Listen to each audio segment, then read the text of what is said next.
Hello, everyone.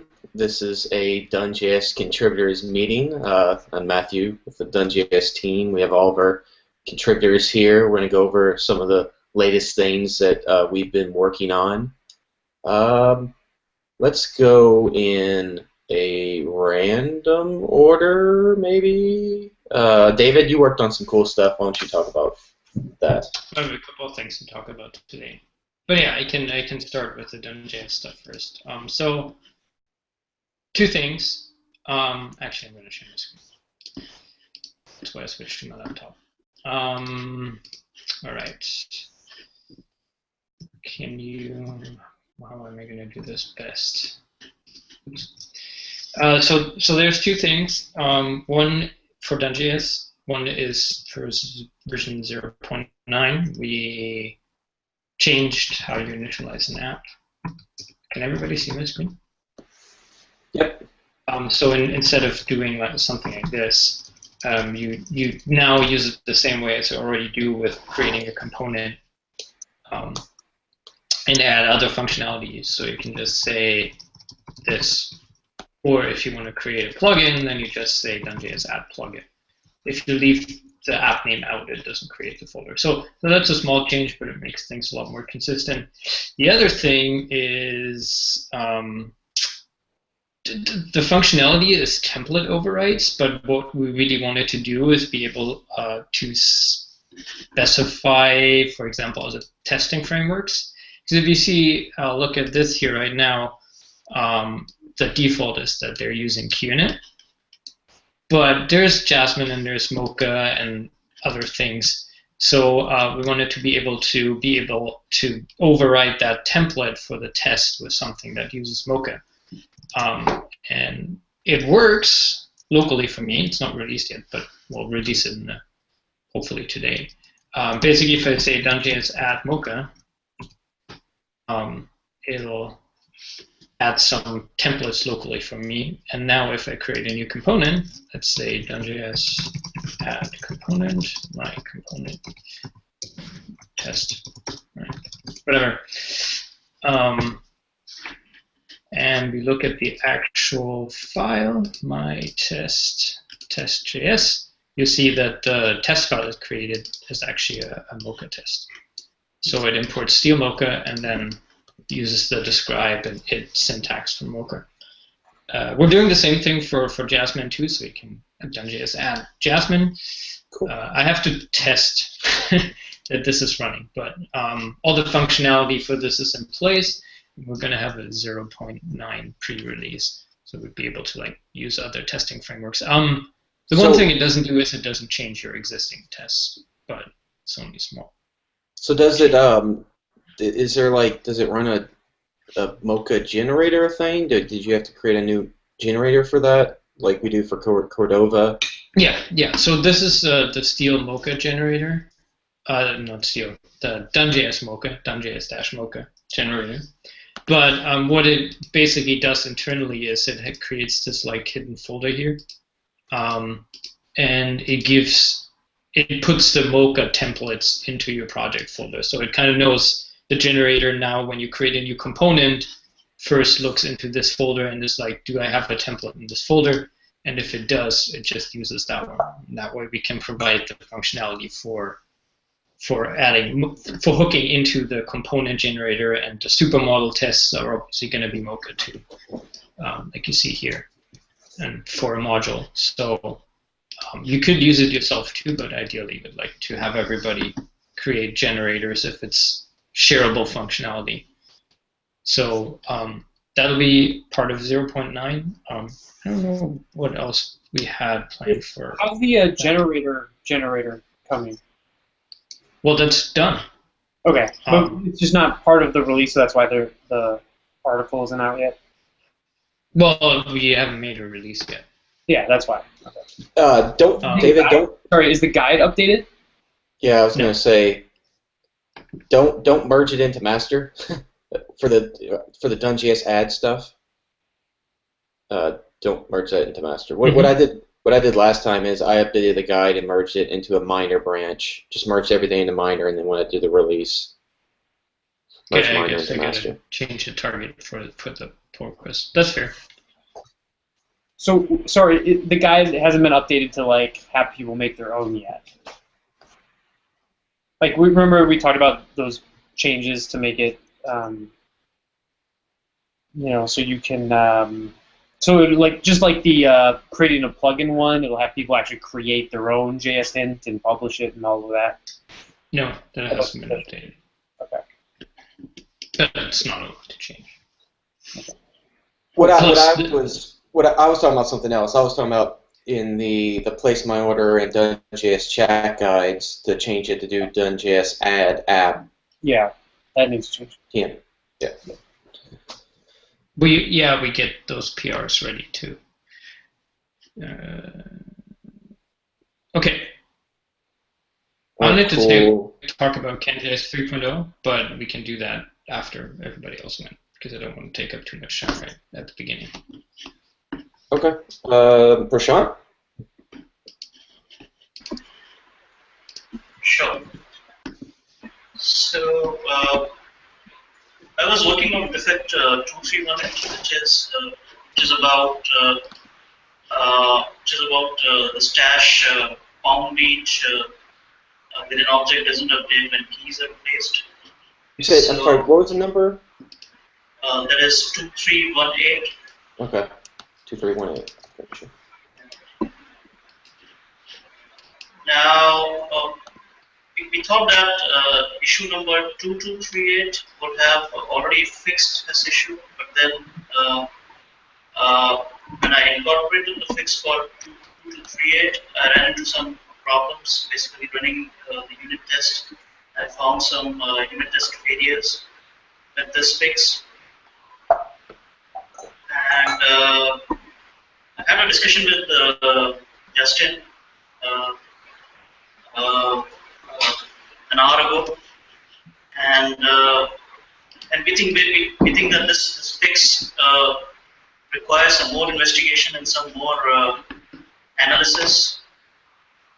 So I'll be having another round of discussion with Justin sometime next week to address this. And in the meanwhile, I'll pick up something else and then work on that. Okay, awesome. In short, this is the context problem this is the context not being observable problem. And the original fix we had was to just trigger events on the scope objects for when you read the context. But I got to a point with Prashant where I don't think that's a solution. I think the solution is context should actually be saved as computes on everywhere basically, and that means all of our helpers need to change. So instead of calling the .fn function with the read value as a value, instead it's going to just pass the compute, and we need to make it so we don't break all code ever created. That the dot operator still will read the value of the compute unless you're using tilde in a helper expression. So we need like a special exception for dot and dot operators in helper expressions. So I think that's what needs to be done. But I came to that realization 5 minutes before this meeting. It wasn't really time to see through it. Okay, cool. Manuel. So last week I was working on this DoneJS test service. That basically what it does is just listen for GitHub webhooks, and every time that one of the DoneJS dependencies is published, what we do is we run the test guides. That was last week.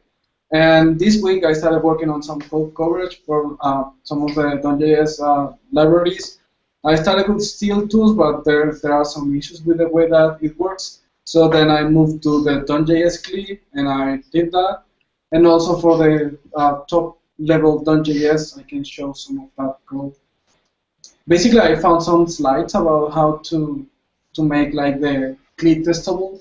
That is the problem with you can test like a CLI using like child processes and spawning the child processes and then assert on the std out or std in values. But the problem with that is we do that for scale right now. yeah, it doesn't play very well with code coverage. There isn't like a way to get that working. So this other method that we found, it's like really cool for that. You can see that this is like the binary, the DoneJS binary main file, and it's really small compared to what it was. And the only thing that it's doing is just calling this program. That is now we have most of the actual CLI code in the lib folder. If we go there, there is a new CLI folder in there.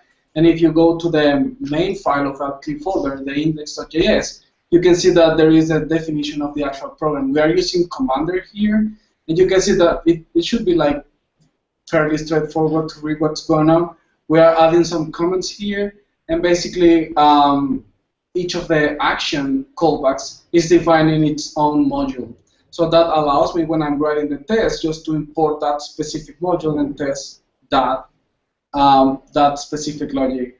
And the other changes you can see here is that along with David, I work on adding this new top-level add command. So this basically allows you to, instead of running DoneJS init add, you will do DoneJS add. You can see actually here in my terminal that I also added like help. Let me close this here because it's let me run that again. You can see the help command on the app, the different variations of the comment that you can add either a new app, plugin, a generator, or you can actually run a third-party generator. So I did that, and I started working. I went back to adding code coverage to Steel 2, so that's probably what I'm going to do like today for the rest of the day and next week. Cool. Is it? I mean, I feel like most Node command line tools don't do the shorthand capitalize like we've been doing, right? When you do Node-V, the V is not capitalized, but it is for DoneJS. It's like I create an issue about this. I think it's not. I think some people use capital V, some use lowercase v. But should we follow? There's not like. What node conventions? Well, Node is lowercase. You mean node? Node is lowercase v. I think like grunt is capital V. So is NPM. Yeah, I guess I would just I think I would prefer. I mean, most things that I'm familiar with, you just do lowercase single, because the single dash is for single letters. Double is for like the extended argument. It doesn't need to be capitalized. I just noticed we've been doing that. I feel like icky about it. I don't know if we should change that. I guess I'm suggesting we do. That's well, I created an issue about this a while back, so we can comment there. Another cool I thing said that we shouldn't change it because that's what Commander does. I don't think it's worth fighting the tool that we're using. Oh, so this is built into Commander. Yeah. Hmm. another thing that that Manuel didn't mention is he fixed this long-standing bug where if there's like a parent node module, if you do DoneJS in it and there's like a parent node modules folder, it installs stuff in there and it kind of does weird stuff. He fixed that bug. Great. I've had that happen to me a few times. Yeah. So, good job. Let's go. Julian? I know you said you didn't really have much to talk about today, but is there anything you want to talk about? You can go ahead, and I would look like to my app, and hopefully I can show it to you. You can go ahead, and I try my best, and I say if I finished. So go ahead, please. Oh, you want to go later, or what are you saying? Yeah, later. Yeah. Okay. All right. Jan? Yes. So I've been working on plugins for 3.0, getting plugins ready.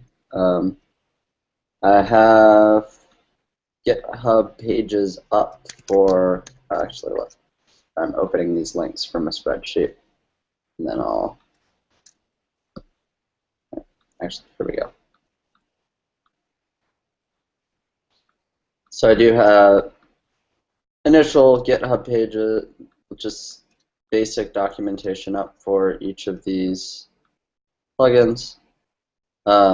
Yesterday I was working on like linking to these from the CanJS 3.0 docs, and there was a problem I ran into with document.js.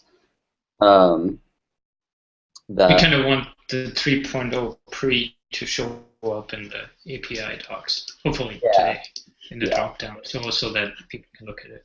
Yeah, so I'll get help with that after the meeting. But yeah, so getting the linking to these from the 3.0 docs is the kind of remaining thing. Yeah, and also going through these and making sure that the docs like really look good in here, because it was there were a couple things I was noticing going through them. This is actually kind of a good segue because I'm gonna share my screen again. We have a 3.0 milestone for CanJS. So this, hopefully today, we'll have the 3.0 pre-docs here in the dropdown so you can actually look at them. If you look at the 3.0 milestone on GitHub, there's a couple of things that are going to be coming for CanJS 3 to actually share them now. Can we wait just a minute, David? We have like 2 more people to go. Did we? I thought everybody went. I haven't gone. Justin has gone. You're right. I'm sorry. Yeah. That's okay. We'll come back to you. Justin, you want to go? Anything to talk about? Well, for this week I was given a DoneJS training. Found a few issues, so that I want to be going to fix. Also, someone caught on that I was giving the same talk to like now 10 places in Chicago, different meetups. So he asked me to do a different presentation. So I put together an outline for him for a Bitballs presentation, which he then accepted. So I'm going to be working on that. I also want to work on a Steel presentation, like the DoneJS one. Matthew, I want to talk with you about that. Just like same like high level, why do you use Steel? Video on like setting it up and creating a project and doing like a the build or exporting a project, something like that. At least start outlining that.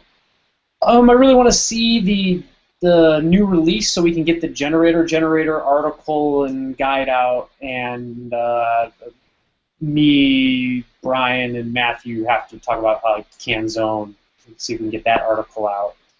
Nils has an article too that he needs to work on. And then I've just got a bunch of evangelism stuff. I can start preparing for the LA training, promoting that more. That's going to be my week next week. Cool. I've been working on testing stuff as well with Manuel. Added test coverage to the generators, got that up to 96%. Recently, I was told about some bugs with server-side rendering when using can fixture. So I've been fixing that since yesterday. I have that part fixed. That particular app that you were having trouble with, it doesn't work when. So there's it tries to import a component that doesn't exist. It tries to import like the home page, and there is no home page. So if you prevent it from doing that, it works, but it doesn't finish when like that page doesn't exist. So that's what I'm investigating, is why that's preventing it from finishing. So it looks like the import doesn't ever reject, which is strange. So I'm looking at that now. Yeah, I noticed you were changing fixtures. On the flight there, I sort of reached like just totally refactoring can fixture. Okay. That, and now you've made changes, so that's not your fault at all. But it's now I've got to somehow merge it. So I might talk to you about that since I. Okay. Yeah. Another thing is the XHR polyfill we use is problematic because it's not like doesn't follow the spec. So thinking about, I don't know, maybe possibly forking it and doing it ourselves, because like it doesn't put all the methods on the prototype is the big problem. It defines all of the XHR methods like within the constructor function. So anything that checks for if open is on the prototype, well, it's not on the prototype. So just it doesn't behave correctly. So something I'm thinking about possibly looking into. I also want to fix, because it's come up a couple times, is there's a long-standing document.js bug where sometimes it tries to, I haven't looked into it, but it tries to do something with a temporary folder that doesn't exist. So I'm going to look into that. Yeah, if someone wanted to do something really... Oh, one thing I noticed, well, someone reported that some of those folders are actually published to NPM, which means our NPM ignore is wrong. We need to fix that. Okay. A lot of those folders should not be published to NPM, so that might be part of the problem. But if someone wanted to be a big hero for DoneJS and make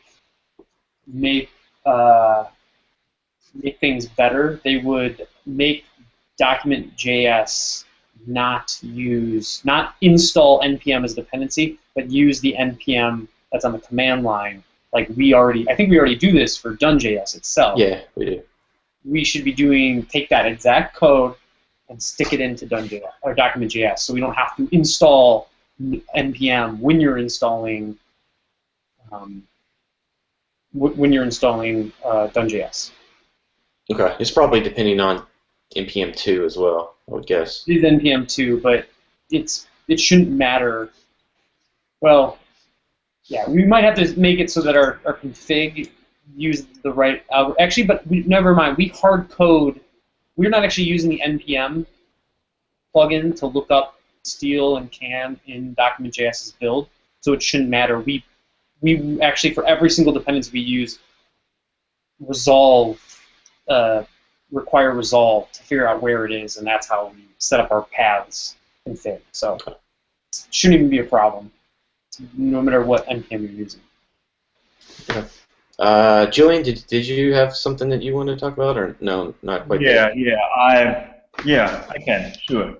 So, yeah, Matthew and I worked on that issue a long time ago on NPM and multi-main, and now we are finished. Matthew did a great job, and yeah, let me know how it all works. So yeah, we are in a minor branch. We are now ready for building multi-main apps in the right place, in the right location. So this works all stuff, and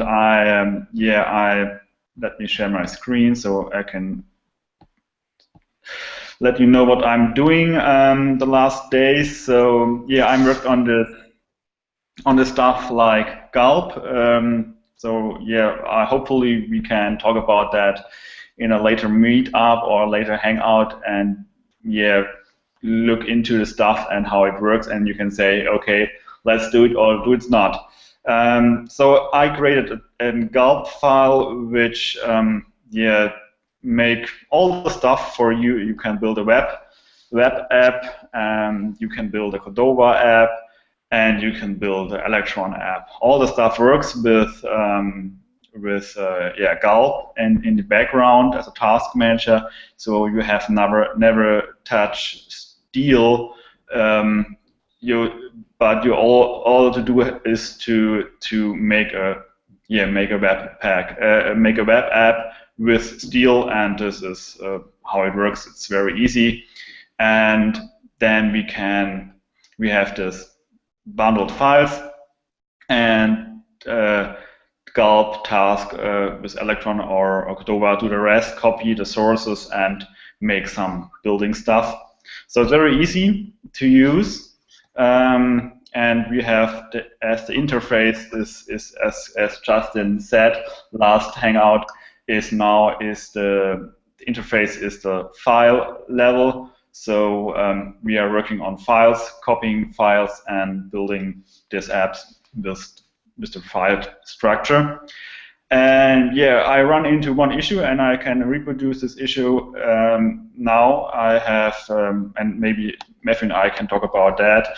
So if I make a live reload, I have this dependency config on my package JSON, and I put live reload there, and live reload works. But if I make a build, I get this error here with Windows is not defined. Maybe it's okay, but the build works. So I get my dist folder. But if I go to my test app, you see in the development tools, see here a WebSocket connection is get an error too. And this is a problem because this fails on. Also if I make a build with that configuration, the package JSON file, in Cordova or Electron, the app is not working. So maybe this is a problem, but the focus on this test app is on developing apps with Electron or Cordova with a gallop task. So maybe if you have any stuff, you can talk about me, and we can figure out if it's a great workflow or not. I think Justin is not that happy about. Maybe he can say what we can make better, or what we can make in a CanJS way or on a Steel way. But I like this, but I'm open for any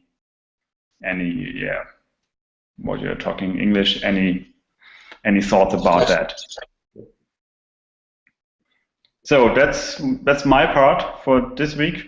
So if you want, we can. Yeah. Cool. Does this have to do with your Vagrant stuff, or no? Or is this like a demo app that you built? Yeah, this is only a demo for Electron.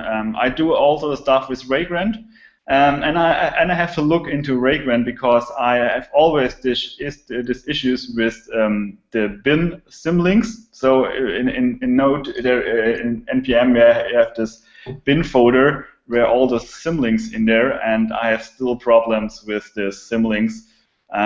Maybe we can make in DoneJS command line that say, okay, install no bin links. You can if you install npm package, you can say -- no bin links, and then npm will create no bin links. So this is the part that's working for me, because in DoneJS we don't need the CLI stuff, especially for DoneJS CLI. So we don't need to have Steel tools in a system link, I thought. So Vagrant is also stuff I'm working on, and I want to make some workflows to work with Vagrant. So I'm writing some documentation, and okay. Not finished yet. Well, I can help you with that live reload area if you want. With what? The live reload build bug. Okay. Okay, we can talk about it. If you have time, let me know, and we can talk about that. So one question I have is, and maybe we can talk about a little discussion before you have to go, is what is the future? So Matthew and I talk about it. What is the future of Steel or Steel.js? How is how is it going on? What would we prefer to do with Steel? Is it because the problem I have, and many people I think have the same problem, is that it's too much inside Steel. So we have all the stuff put it inside Steel, and it's hard to understand because we have a builder, we have a dependency loader, we have live reload, we have less inside there, and all the stuff. So how is the future of Steel looks like? It's an impossible question. Well, I don't think we're going to remove any features from Steel, if that's what you're hoping for. I think the near-term future is get it to 1.0 and work on stability and stuff like that. I mean, I think long-term, we want it to be like the best possible client-side loader possible. That's kind of my thing. That's a differentiator that I think we So, have. but would we go to the MPN part? So would we prefer package JSON and move all the stuff like steel object or steel configuration out there and make only package JSON the main configuration of steel? Because now we have the system object, we have the system config file or the steel config file, we have the system config function we can config steel, and we have this package JSON. So we have 4 or 3 configuration possibilities for config steel. Wait, we only have 2. We have package.json if you're using npm, and we have steel config if you're not, right? Yeah, but you have power. But what else? Yeah, you can move your steel config into inline code in a script tag. Oh, but so I mean that's needed for. There's a lot of that. You need a way of configuring outside your package.json. I mean that's you need a lot of configuration. You need configuration to be page by page often, right? To be part of the page. I just don't think that's like. The main configuration should be package.json, which we really focus around. The question, you could argue that maybe we need do we want to let people not have to use npm? I think we still do. I think that's.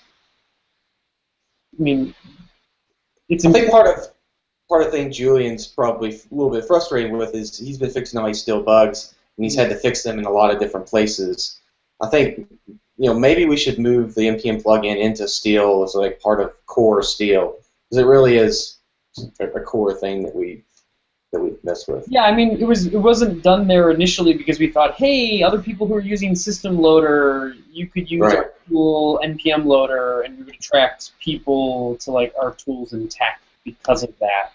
Where at this point, but I thought Julian was also like, it does so much inside of it. I do think we could move less out for sure. So Matthew, talk about how we can make extensions for steel. How we can, because I thought and Travis woodworking on the SAS plugin. But it's really hard to maintain these extensions because it's less is integrated into steel, and it's really deep integrated. And all stuff I see some if, then okay, it's less file than transpile it, or maybe do whatever. And I just I think there's a new way for locate less files, and all the stuff is inside steel. It's very Yeah, we need to figure out the extension thing. That's a big thing. Less should be done as a plugin for the most part, right? What's that? Well, less should be done as a plugin. There's like some config or something that exists. Because we want less to work no matter how people load less, right? Like we want less to work in any situation with steel originally. Now, I'm fine moving that out. It's just going to be more complex for... It gets trickier for a plugin. You can't just have any... Outside of the NPM workflow, you can't just have less work or CSS work, because then you have to configure to point to your CSS plugin, or you have to configure to point to your less plugin. It gets trickier, but we can make it... Well, I think I don't want to speak for you, Julian, but I think the big problem I have is like we create a new extension for steel, and then we have to actually put it in steel, like that tilde or the locate extension, like it's configured. Like we can't just npm install an extension. But less isn't an extension. It shouldn't be. It is kind of, but it really shouldn't be. No, it's not. I'm not talking about less. Yeah, but Julian was. So, I'm confused. Well, I think he's talking about the fact that there is like Julian less. can speak for himself, Matthew. He can, but I agree with him here. There's. Oh, Did we lose Matthew? Oh, he's gone. Can you all hear me? Yeah. I'll just shut up. I have nothing more to say. So, Julian, do you want to summarize what you were saying one more time, just so we can? Summarize what? What point are you? What are you trying to say about steel? What do you want to? Yeah, my preferred way is, and I say to Matthew is, we have to look that steel has to do one thing, and this thing very great. So now we have too many things into steel and want to make a user happier for all the stuff we put into steel, but the user get mad because all the stuff is working in only one way, and if you try another way, it's not working that much. So why we make steel one thing great, dependency loader, and put all the stuff out there and try it with another package that steel supports, or write an extension, or all the stuff. So don't want to. Would we take out of steel? Yeah, steel tools also depend on steel. So why? So this is I talked to Matthew. So this is hard because we need this dependency graph for building apps, and also, but it's a kind of weird. So because you want to make a build and you have steel, and if steel has a bug, you can't make a build. So if you you have to fix steel to make a build working with steel tools. So it's really weird for people, and people understand why I have a builder and a builder's not working because of his dependencies, which is not working correctly. And so. But I don't think there's a way around that, right? Like you're saying, oh, we should make steel do one thing and do one thing well. Well, we did. We made steel be able to load dependencies, and then we made an external project, Steel Tools, that can use it to do to analyze a dependency graph and write a build. Right? It would be really, imagine if we wrote Steel Tools without steel. We'd have to write a whole new loader to be able to analyze the dependency graph, and a whole different way of doing that, which would be even more fraught with complexity and problems. Like I just don't know if there's a solution to that specific problem. Yeah, I know what you're saying about. Yeah, it's hard. So my future for steel would look like to have a dependency loader that's working with npm, and if I would to install less, I want to install a package, and it's configured by this less extension, and I want to make JSON manipulation. I want to install steel JSON, and it's all stuff. So now steel JSON is inside steel. It's inside steel, and it's really hard to maintain that. It's hard to maintain steel. Fixing steel, because you have to go to steel JSON, fix it there, have their test for steel JSON, and go back to steel, fix it there, and hopefully, you might. Yeah. No, I agree with that. That's what I was saying. I think we should pull out less. As long as I think any plugin should be pulled out of steel. I think, but extensions are a lot trickier to pull out. So we have to write an cool interface that makes extension writing easier, right? Yeah, we've talked about that. It's not extension writing easier; it's loading extensions without all of an extent. Like it's a super dependency problem, which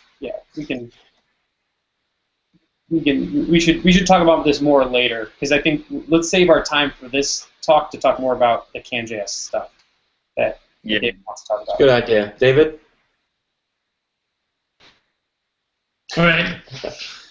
But thank you for bringing it up, Julian. Let's talk about it next week.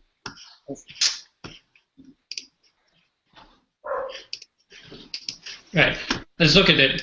So for version 3, it's almost kind of back to the roots. I don't know if anybody, some of us will remember this, but the 1.0 or 1.x website was kind of nice because you basically scrolled through it, the documentation, and you saw all of CanJS in one place, which is kind of nice. And I'm thinking that Justin has been saying that a couple of times too, that this way of like reading over it and what it all can do is actually pretty helpful. We actually link to the more detailed documentation here, but the homepage itself is basically just a long page. So hopefully for the 3.0 presentation, that will be part of it. Back to the roots, kind of.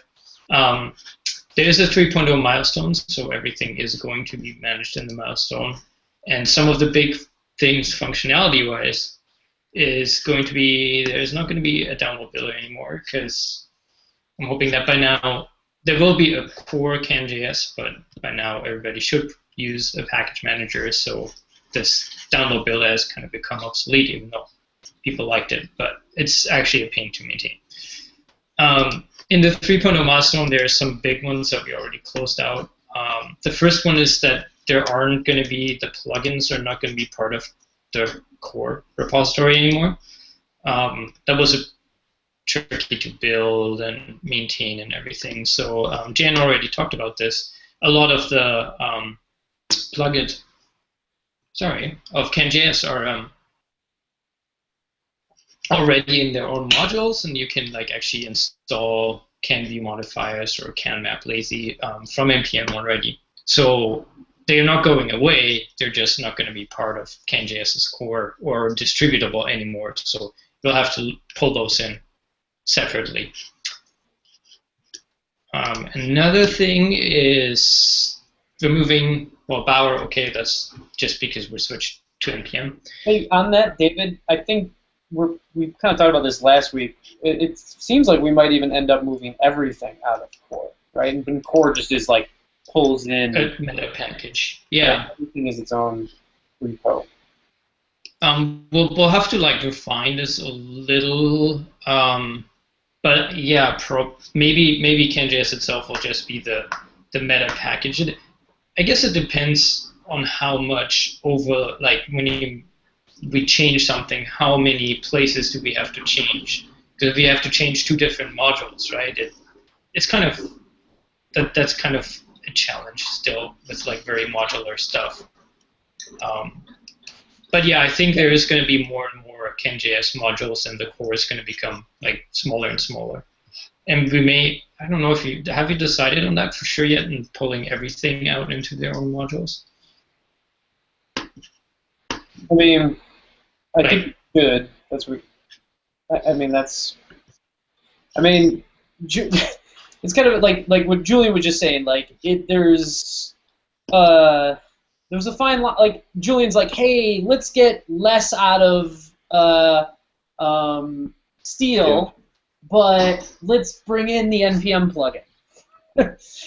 Right? Like, there's a balancing act of what belongs in and doesn't belong. Now, we might be going to the extreme with CanJS, but I think the first thing, like, what we should establish, if we're talking about, like, what is CanJS's roadmap, the important thing to talk about is not necessarily, like, technical things, like, you know, where files exist and modules exist. It's what is the identity of CanJS? What does CanJS mean? And how should people perceive CanJS? And that's, I think, the first thing that we need to agree on. And then everything should just flow from that. Awesome. So, David, I don't know how you feel about that. What does CanJS mean to you?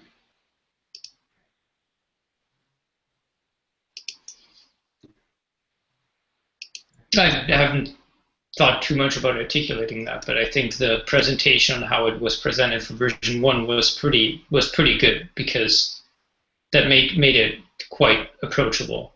And I mean, for the identity, it's going to be the functionality, and we have to decide on what we want to include in the core by default, because that's going to be like a good and part of the identity, right? Yeah, but you should I guess you can do it one of two ways, right? You can like let your product kind of in some ways create its own identity, or you can those two things need to come together, right? Like you shouldn't have a product without an identity, and you shouldn't have an identity really without a product. I think we need both. And I guess I think let me. I mean, we talked about this last week. I think our identity should reflect kind of the idea that you have here for what like the new website should be. And in my opinion, we kind of talked about this again. Was I think CanJS's identity should be like what it has really been, which is I think a lot of low-level, like a lot of utilities for the architecture infrastructure utilities.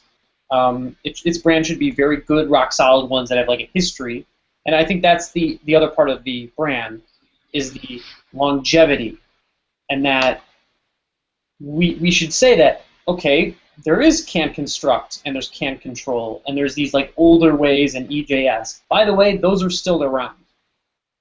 I love CanJS to represent an evolution of those practices.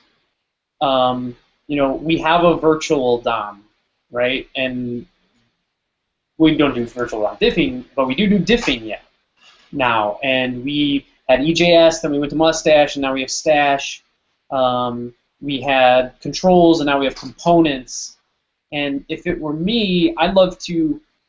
We don't need to make every developer in the world like immediately use CanJS. What we want to do is attract a certain type of developer who's really going to care about, I think, what Bitovi cares about, or like, you know, what I guess I should say, what I really care about is longevity.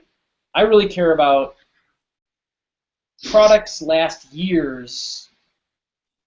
You want something that you can use, and you're not going to have to like rewrite it as a new framework comes out. Yeah, CanJS has changed, and you're going to have to make changes to your app, but we're not. EJS will still exist.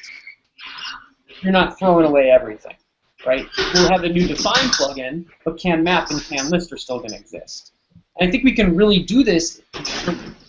What we gain is if everything is its own repo and has versions and stuff like that, well, then it gets very easy to say, well, I want CanMap 2.3, but I want to use that alongside the define plugin, right? And you can start having, you know, people will complain like, oh, I had to upgrade to 2.3 because it has a lot of bug fixes, but there's this other stuff in 2.2 that like I wanted to keep. I wasn't ready for the full upgrade. Well, now you would be able to do that kind of stuff. And I think that's who we should go after for targeting, is like people who do care about longevity message, and establish ourselves as, hey, you've got a good idea, open source world, you've got a good like little thing that you wanna contribute to open source. Hey, become part of the CanJS organization. You know, you got a simple DOM or a you have some cool dirty checking technique. We'll have a home for that. We can incubate those low-level utilities, and then they essentially propagate their way up to the guide, if you will, which is like that's what core is. So, but my future for CanJS is I have problems with if we put all our stuff into own modules, because I love CanJS because the learning curve is very high, so you can do with very less information about CanJS internals, you can make very great apps, and you have that, oh, okay, I write some code and it's great. So, but if you moved out all the plugins into own repos or stuff, so people have to thinking about, okay, I write stuff in Stash, so I need the Stash plugin. Okay, so but now I want to make map and observable, and now I have what plugin I have to use. They don't know it because they don't know CanJS how it's working if a new user came into. So if we make it harder for the user to understand, we So get That's the React problem, right? That's the problem. One of the big problems React has.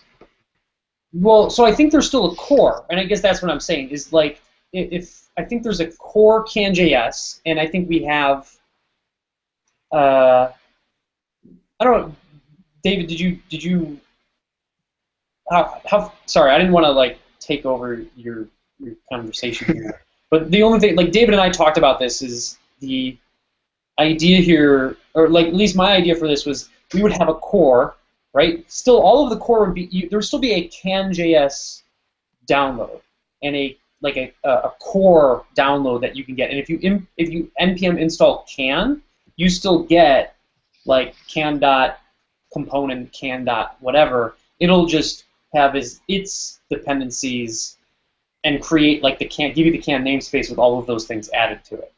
So there'll still be the core, there'll still be a guide, and that's still like the way that you use it. It's like here's the current core CanJS, CanJS 3.0. That's what the homepage, the documentation would reflect too, right? Like an assumed way of how you're using it together. But and that's what I was going to say is that the homepage would have like here's the core parts first, ... and kind of like a walkthrough of them. And then there's like there's all the plugins at the end, but there's kind of like, this is what I brought up with David, is we could have like essentially like a rating system or something like that, where there's like the core is like all the A+ stuff. That's the stuff you should totally use. And then there's there's stuff like the backup plugin. That's like, maybe that's like a B, right? It's like not part of core, but it's really useful. A lot of people use it. It's not part of the guide. It's not part of like the CanJS core, but it's decent. And there's like stuff that's like nobody uses, but is still out in the wild. It's kind of deprecated EJS kind of stuff, and that's kind of like hidden as you scroll down the site. That was my idea.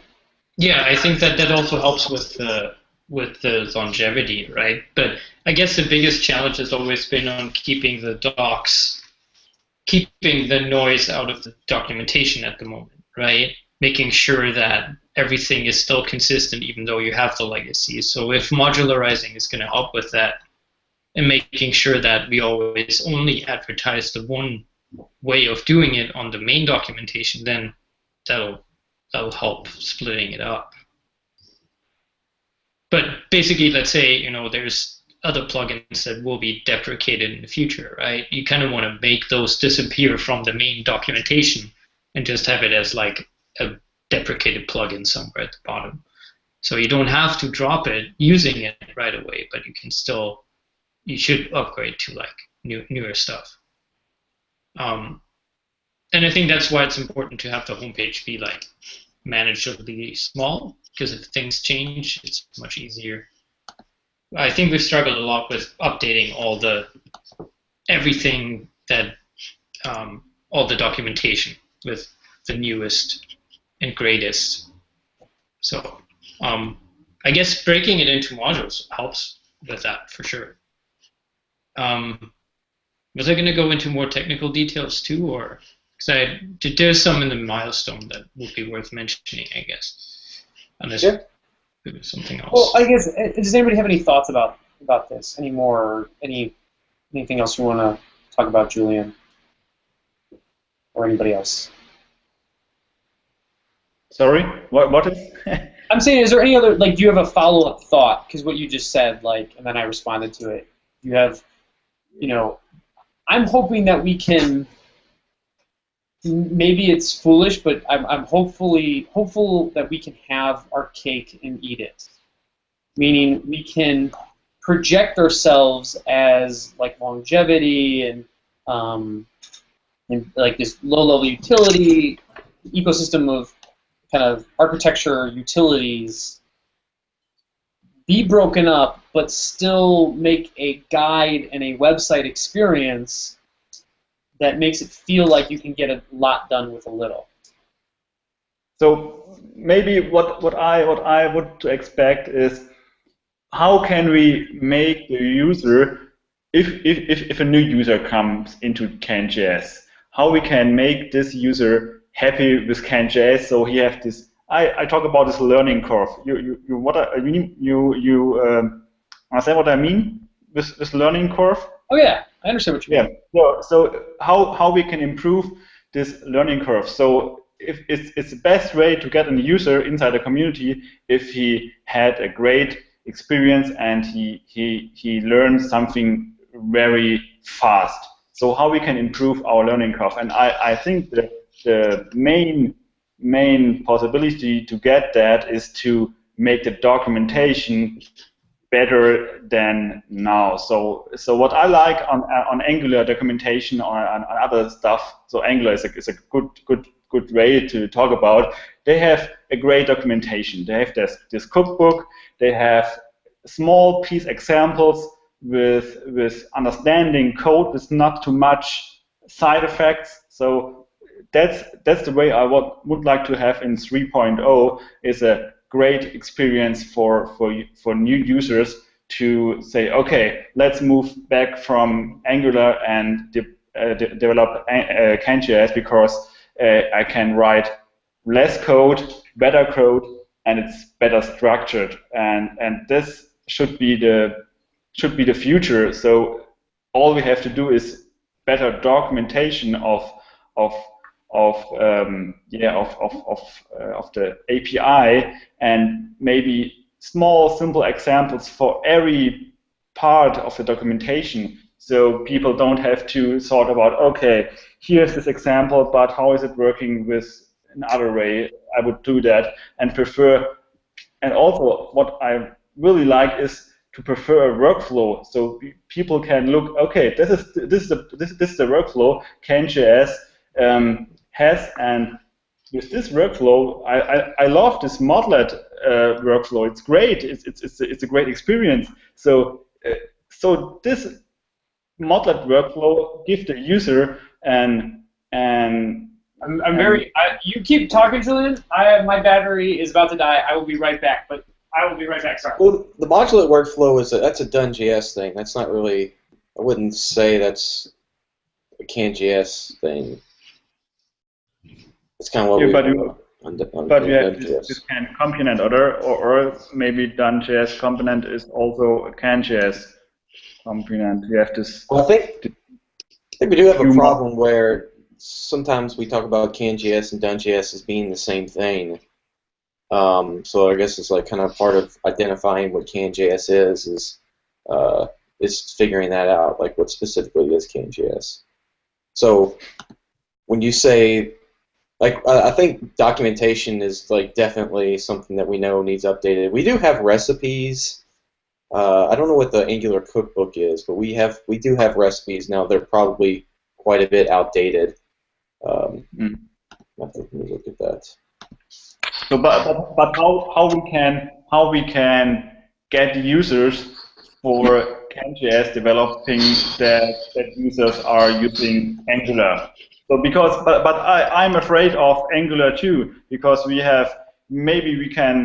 can have users that go to Angular 2 and say, okay, CanJS is good, but Angular have a big player in the background like Google, or people moving to React and say, okay, let's try new stuff, let's try something fancy and build some fancy stuff with React. And I think, okay, but that's a way, but you have to write a whole of boilerplate for React. So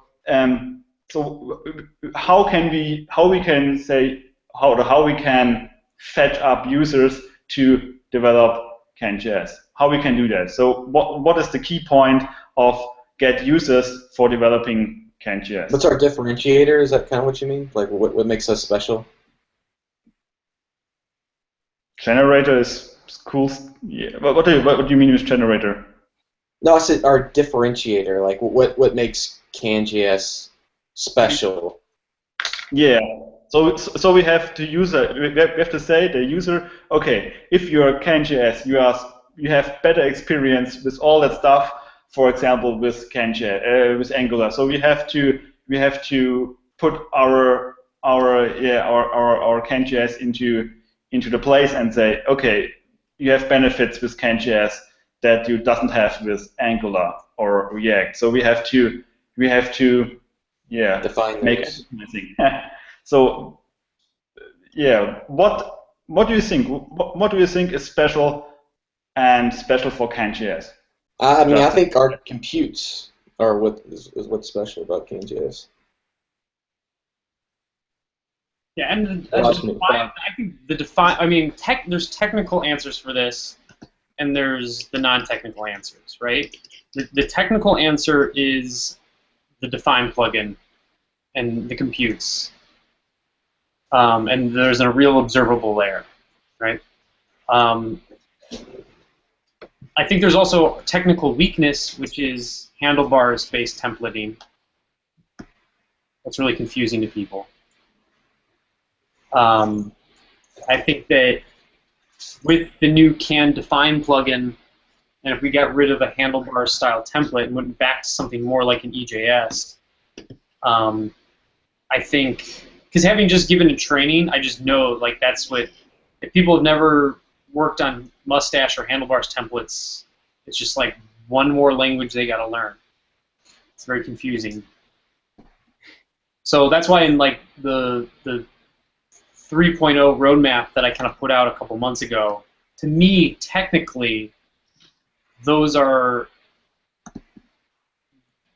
our best feature and our biggest weakness. What is?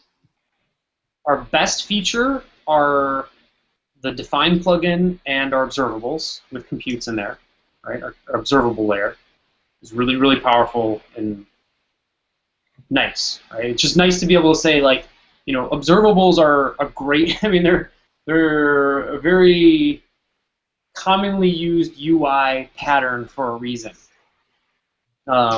And I think the way that we can articulate getters and setters and things like that, and you can really make an object that really has like a nice, well-defined behavior that's easily unit testable, that's awesome, right? The make, model, year examples and things like that are, you just can't do that stuff quite the same way in any other framework. Or you're definitely not encouraged to. So that's our biggest strength, I think.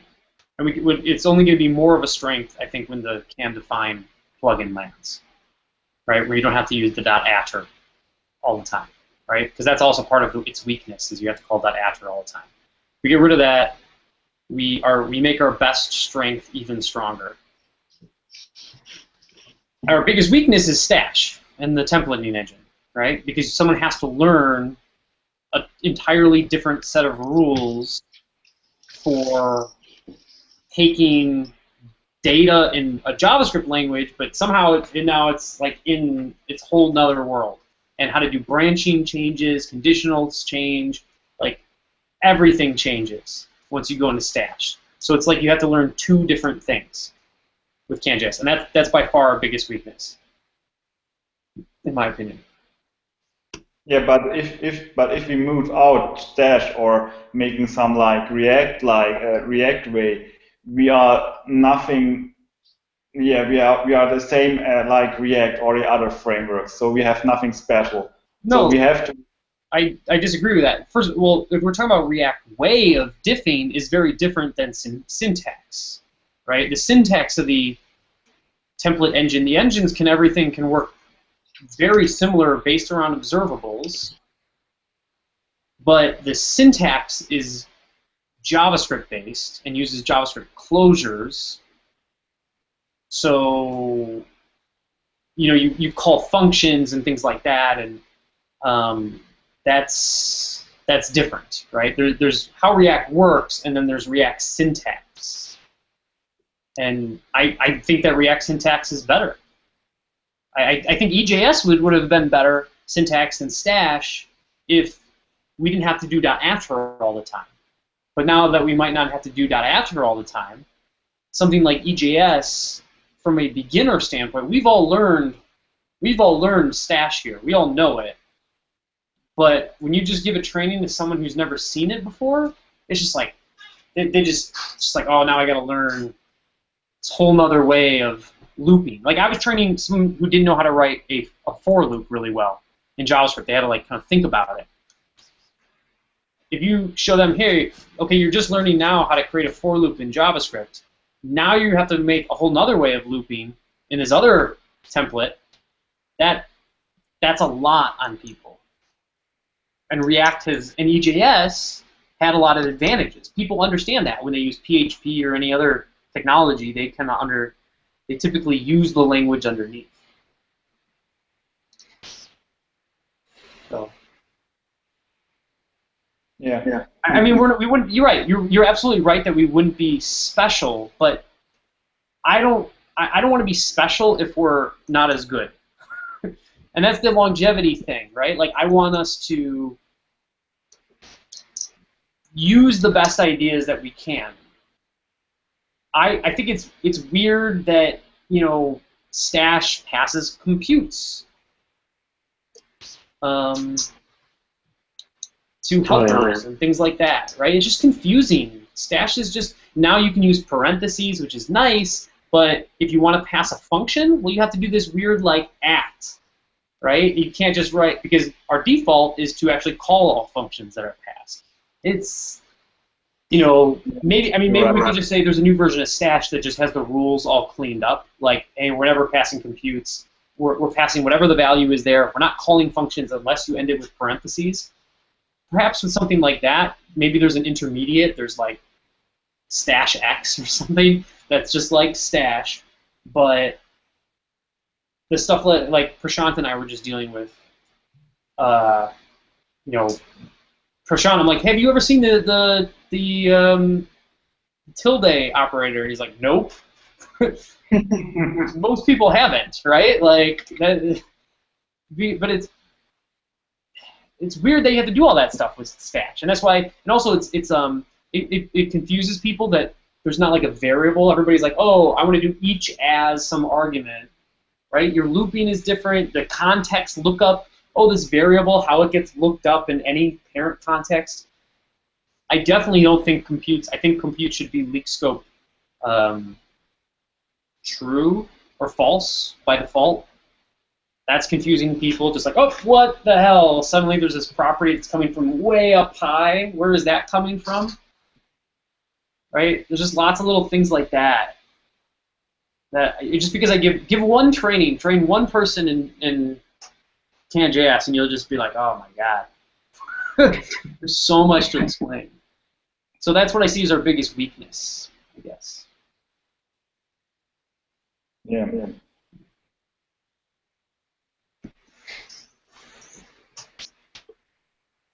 Silence.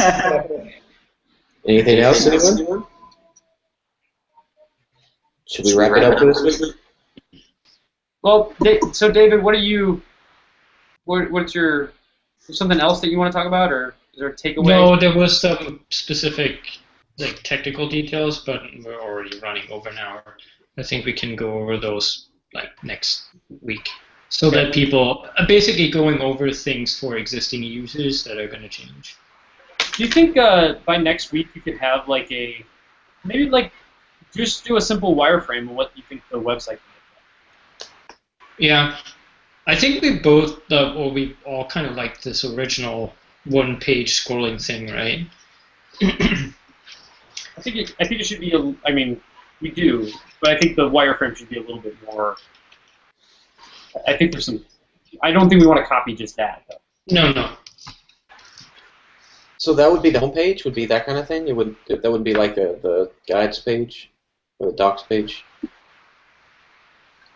I mean, the coolest thing to me would be we have all of our plugins listed, right? Our core plugins at top, and then like things get like progressively don't use this towards the bottom, and it's just the name of it and like a short description of what it does, and maybe like almost like a cheat sheet for CanJS, right? Like put on, right? Quick description, cheat sheet for what you can do with it or something, right? So, because everybody's like, oh, I really want a cheat sheet. Like when I was at the training right now, people were like, oh, I should give you a cheat sheet. They're like, yes, please give me a cheat sheet. Our homepage could be that cheat sheet. I like that, yeah. Then you can click on the thing and get more of like just the raw API docs, right? Like just like here's the functions and maybe like one small example, almost like what